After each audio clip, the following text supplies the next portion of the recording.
Salut à vous les juristes, c'est Matt DEH et bienvenue sur Vulga Droit. Aujourd'hui dans ce Vulga News, on va parler d'une affaire concernant Mediapart et la famille Bettencourt. Après, je vais vous décevoir car Usul n'a rien à voir avec cette histoire. Il est juste là pour la miniature. Voilà, c'est tout, rien de plus. Du coup, je vous propose qu'on aborde le sujet juste après l'intro.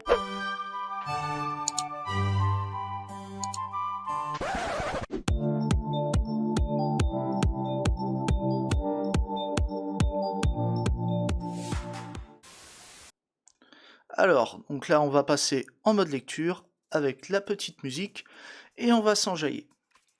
Alors, avant d'arriver devant la Cour européenne des droits de l'homme, on va faire un bref rappel des faits. Du coup, dans le courant de l'année 2009, un conflit oppose Madame Bettencourt à sa fille, à l'occasion de donations importantes qui ont été faites au profit notamment de Monsieur B, un photographe et écrivain. En parallèle, disons plutôt malheureusement pour eux, de nombreux organes de presse ont rendu compte de l'affaire. Et en parallèle, justement, la famille de Madame Bettencourt, ou plutôt en particulier la fille, avait remis à la brigade financière de la police nationale des CD-ROM contenant des enregistrements de conversations tenus par l'ancien maître d'hôtel de Madame Bettencourt. Et de son côté, Mediapart et son directeur ont décidé de publier en ligne les extraits de ces fameux enregistrements. Le 21 juin 2010, Monsieur PDM, chargé de gérer la fortune de Madame Bettencourt, assigne en référé Mediapart et son directeur afin d'obtenir la suppression des extraits des enregistrements qui ont été publiés sur le site du journal. De plus, Monsieur PDM veut que le juge impose, entre autres à Mediapart, de ne pas publier de nouveau les enregistrements et l'oblige à payer 10 000 € pour chaque heure de publication et extrait publié. Enfin, Monsieur PDM demande également la condamnation de Mediapart et de son directeur à lui verser une somme de 20 000 €. Rien que ça.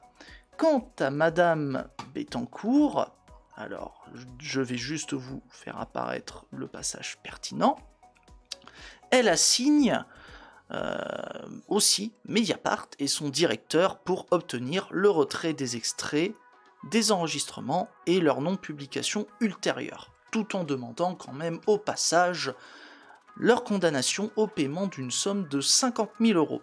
Et pour ajouter une couche à tout cela, il y a une procédure pénale qui a été engagée contre les journalistes de Mediapart et spoiler alert, elles n'ont pas abouti. Par contre, pour les autres procès en référé, Mediapart et son directeur sont allés jusque devant la Cour de cassation et leurs pourvois ont été rejetés. Bref, Mediapart et son directeur n'ont pas été condamnés à payer une amende, c'est déjà ça, mais par contre, ils ont été condamnés par le juge des référés à deux choses. Premièrement, ils ont été condamnés à verser une indemnité à Monsieur PDM, ainsi qu'à Madame Bettencourt, et deuxièmement, ils sont obligés de supprimer les extraits des enregistrements et de ne plus les publier à l'avenir. Et là, on se retrouve avec Madame Bettencourt et Monsieur PDM qui font en quelque sorte la danse de la victoire. Bon, pour Madame Bettencourt, on va dire que c'est un peu plus compliqué depuis l'au-delà, mais bon, paix à son âme, rest in peace, comme dirait l'autre. Non, mais qui s'en fout? Un peu de respect, je sais, ça reste un être humain quand même. Mais bon, après, si vous pensez que tout ça c'est terminé, qu'on ne va plus entendre parler de cette affaire, ben vous vous trompez. Car Mediapart et son directeur sont allés jusque devant la Cour européenne des droits de l'homme pour demander la condamnation de la France. Car oui, comme ils n'ont plus la possibilité de contester leur condamnation devant le juge français, ben il ne leur reste plus qu'une possibilité pour contester cette condamnation, il faut passer par la Cour européenne des droits de l'homme. Et du coup, je vous propose qu'on jette un œil à la suite. Donc on va faire apparaître ça tranquillou. Voilà la suite. À ce titre, Mediapart et son directeur estiment que les juges français ont violé leur liberté d'expression telle que garantie par l'article 10 de la Convention européenne des droits de l'homme. Bon, je suis descendu un peu trop loin, enfin un peu plus loin, mais c'est pas dramatique. Du coup, quand on lit le paragraphe 5, on remarque que la Cour européenne des droits de l'homme considère que les retraits des enregistrements et l'interdiction de les publier constituent une ingérence des autorités françaises dans l'exercice du droit à la liberté d'expression de Mediapart et de son directeur. Ensuite, la Cour européenne estime que cette ingérence était quand même prévue par la loi, en particulier par les articles 809 du Code de procédure civile et les articles 226-1 et 226-2 du Code pénal. Après, la Cour constate que cette ingérence poursuivait un but légitime, à savoir la protection de la réputation, voire même le droit au respect de la vie privée de Monsieur PDM et de Madame Bettencourt. Et leur droit au respect de la vie privée a fait l'objet d'une atteinte, car les publications de Mediapart provenaient d'enregistrements qui ont été réalisés à leur insu pendant près d'une année dans le cadre d'une interception clandestine susceptible de constituer un délit. Et c'est pourquoi la Cour rappelle à Mediapart que ces journalistes assument avant tout des devoirs et des responsabilités. En particulier, ils ne peuvent en aucun cas exercer leur liberté d'expression sans restriction. Ainsi, dans le cadre de leur fonction, Mediapart et ses journalistes ne peuvent pas se prévaloir d'une immunité, notamment lorsqu'ils s'introduisent dans la vie privée des individus en utilisant des dispositifs techniques d'écoute de vidéos ou de photographie clandestine. En gros, la Cour rappelle les règles du jeu et Mediapart a intérêt à avoir des éléments pour justifier ses agissements, car sinon, elle ne pourra pas obtenir une condamnation de la France. Mais vous allez voir que pour Mediapart, c'est pas gagné d'apporter toutes ces démonstrations. Allez, baisse-toi et tous. Et c'est peu de le dire. Parce qu'en l'espèce, la Cour constate que la publication des articles est intervenue alors que la fille de Madame Bettencourt venait de déposer les CD-ROM contenant les enregistrements clandestins auprès des services de police. Ensuite, la Cour note que Mediapart et son directeur les ont retranscrits sur leur site alors qu'ils contenaient des données qui portaient atteinte à l'intimité de la vie privée de Madame Bettencourt ainsi que celle de Monsieur PDM. Et Mediapart et son directeur ne pouvaient ignorer que la divulgation des enregistrements constituait un délit et qu'ils auraient dû faire preuve de prudence et de précaution, même si c'était pour dénoncer l'abus de faiblesse dont était victime Madame Bettencourt. Et à ce titre, la Cour européenne des droits de l'homme estime que Mediapart ne pouvait transgresser les principes déontologiques et éthiques de la profession de journaliste, ni, et encore moins, légitimer les intrusions dans la vie privée de Madame Bettencourt et de Monsieur PDM. En effet, il n'est pas possible de transgresser ces règles au motif que Madame Bettencourt serait une personnalité publique. C'est pas suffisant comme raison. Ensuite, à cause de la portée des publications sur le site de Mediapart, les juridictions françaises pouvaient légitimement conclure qu'il fallait préserver le droit au respect de la vie privée de Madame Bettencourt et de Monsieur PDM, d'autant que les propos retranscrits étaient visibles par beaucoup de personnes et sont demeurés en ligne sur une période de temps assez importante. Et ce, même si le site avait un accès payant. Et si la Cour adopte une telle approche, c'est parce qu'elle estime que les sites internet, quand bien même ils sont payants, ils portent quand même une certaine atteinte à la vie privée, tout simplement en raison de leur capacité à emmagasiner et en même temps à diffuser de l'information. Oui, ça va très vite. Regardez, quand il y a un scandale qui apparaît sur Twitter, paf, ça s'affuse direct, comme dirait l'autre. Et pour ce qui est du caractère dissuasif des mesures de retrait et d'interdiction de publication des enregistrements, les juges français ont considéré, à juste titre, que l'atteinte à la vie privée de Monsieur PDM et de Madame Bettencourt allait perdurer dans le temps, compte tenu de l'ampleur de l'impact des publications.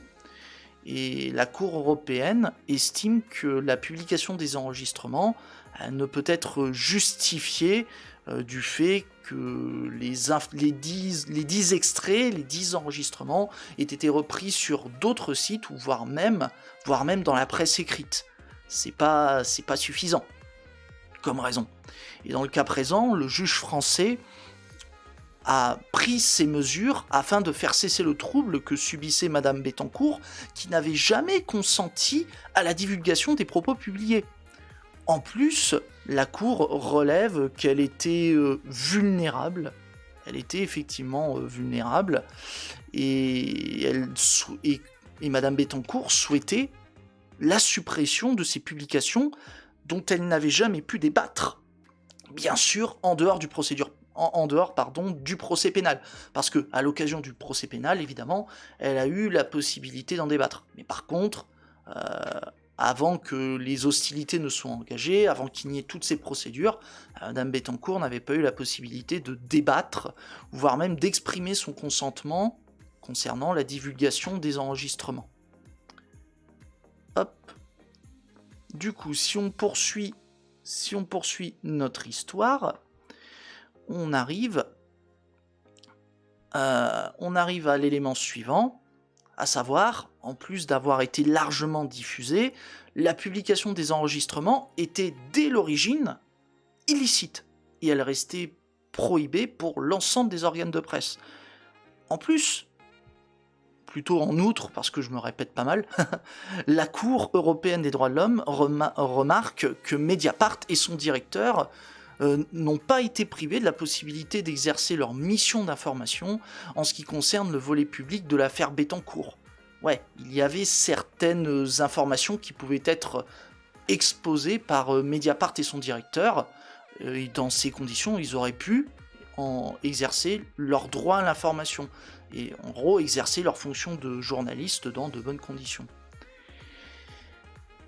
Bref, du coup, la Cour estime que les requérants n'ont pas démontré que le retrait et l'interdiction de publier le contenu des enregistrements a pu avoir un effet néfaste sur leur droit à la liberté d'expression. Et si on regarde la conclusion,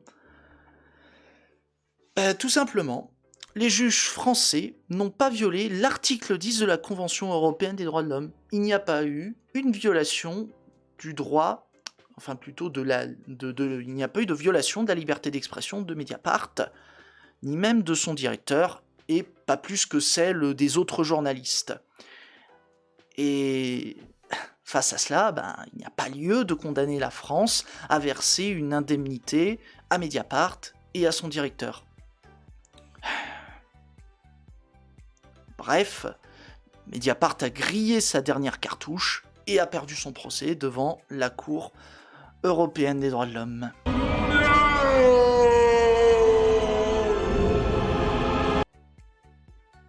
Voilà les juristes, j'espère que cette affaire concernant Mediapart vous a intéressé. Dites-moi si pour vous cette décision est une menace pour la liberté d'expression, ou encore sur le travail de journaliste, ou si au contraire Mediapart était dans tous les cas allé trop loin au point d'être dans le sensationnel et que Mediapart n'avait pas à divulguer ses enregistrements. Voilà. Encore une fois, n'hésitez pas à me le dire dans les commentaires. Ensuite, comme d'habitude, si vous êtes satisfait de cette vidéo, abonnez-vous, likez, partagez-la, et si vous le souhaitez, vous pouvez me soutenir financièrement sur Utip et Tipeee. Merci d'avance. Et avant de partir, je vous invite à jeter un œil aux chaînes des collègues vidéastes dans la description. Vous retrouverez entre autres Moi Citoyen Lambda, Calivision, Diamond les chroniques de YouTube, et vous retrouverez aussi Peter Honner, Le Prisme des créateurs et Romu les bons tuyaux. Que ce soit pour de la radio libre, de l'actualité, qu'elle soit politique ou autour du jeu vidéo. Voilà. Ah, aussi, je vais quand même pas vous laisser partir tout de suite comme ça. N'oubliez pas que vous pouvez retrouver encore plus de vidéastes et d'artistes sur le Discord de 404 et Tendances Perdues et sur celui du Prisme des créateurs.